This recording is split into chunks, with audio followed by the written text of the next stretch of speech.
G'day everyone, I have really great news. For those of you who don't know, in September 2021, I was charged with 2 cases of incitement for encouraging people to stand up for their human rights. I spent 22 days in solitary confinement because the bail conditions were so harsh.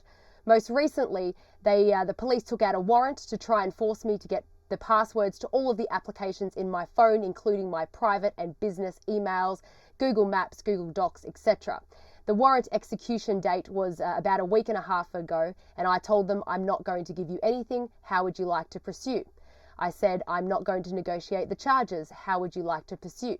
Well, today is the 18th of July 2022, the police have dropped the incitement charges.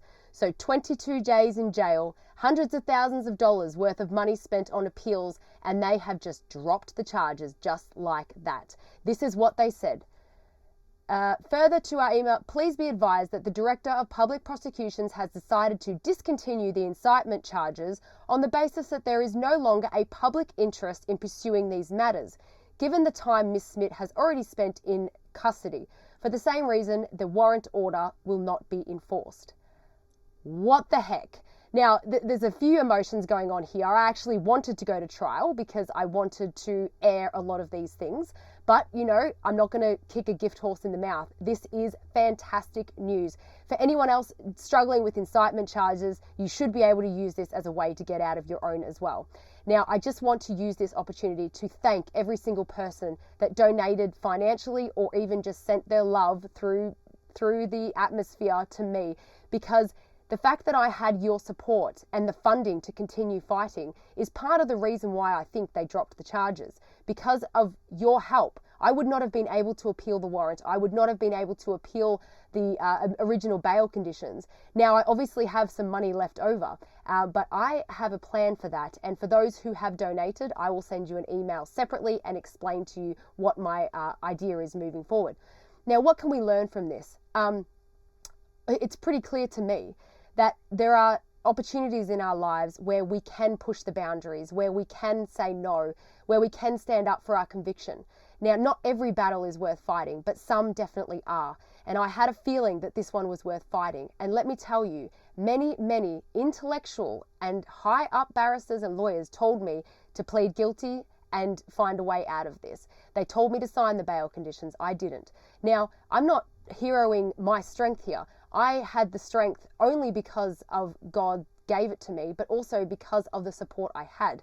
Now, the point is that sometimes when you call the bluff, you win. You know, when you are on the right side of history, when you are doing the right thing, and when you have conviction on your side and you're sure that your conviction is pure, then you've got to keep going. This is just a great example to everyone out there that whether it is a small situation or a big situation, if you know that you are in the right, then you can have peace no matter how much pain you go through. Imagine if I had listened to those naysayers. Imagine if I had pled guilty. Imagine if I had signed those bail conditions. Imagine if I hadn't stood my ground and went to prison for 22 days. Imagine how I would feel right now knowing that the charges would have been dropped anyway. So to those who asked me to plead guilty, I don't blame you. But I can tell you that some things are worth fighting for, even if really bad things could happen to you. So what's next? Well, I spent 22 days in jail, and I've spent hundreds of thousands of dollars of the donators' money appealing these things. So obviously I'm going to try and get some of those costs back. I mean, that's pretty obvious. And again, I'll email the donators about all of that.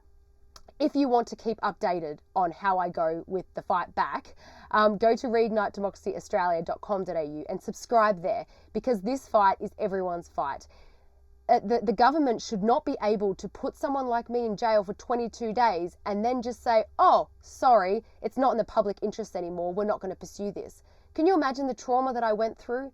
22 days in solitary confinement, being strip searched, and then being harassed for 8 months. I've been on bail for 8 months. I've had the constant worry of police turning up at my house, the constant worry that they're following me, that they're listening to my conversations.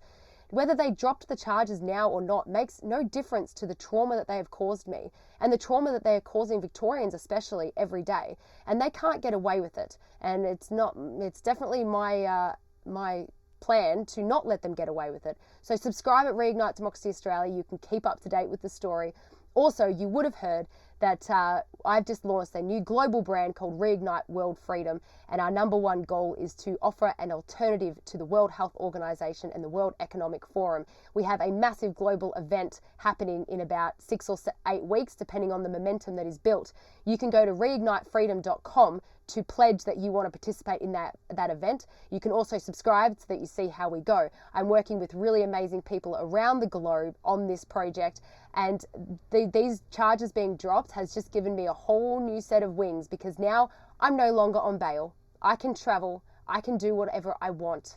They can't follow me. They can't, well, they probably could. But anyway, the point is, it's really great news, but I could not and would not have had the strength that I had without every single one of you backing me, praying for me, financially supporting me, sending emails, and I do read a lot of them. So thank you from the bottom of my heart, because without you, absolutely none of this would be possible. And without God helping me and guiding me and giving me peace, even in terrible times, I also would not have been able to continue this. So thank you from the bottom of my heart.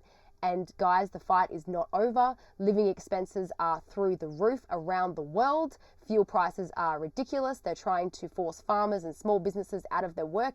The fight is far from over. We have won this little battle, but the war is still going, and let's use this as I'm going to open a bottle of champagne. It's 12 in the afternoon. I don't care, because this is really exciting, and I hope that you guys can share my excitement and realize that this isn't just about me getting out of these charges. This is a win for all of us, for all of you who participated in any way, shape or form. This is a win, and we have to appreciate the wins when we get them, because they haven't been happening often lately. So thank you so much. I can't say thank you enough, and I'll see you at the next battle. See ya.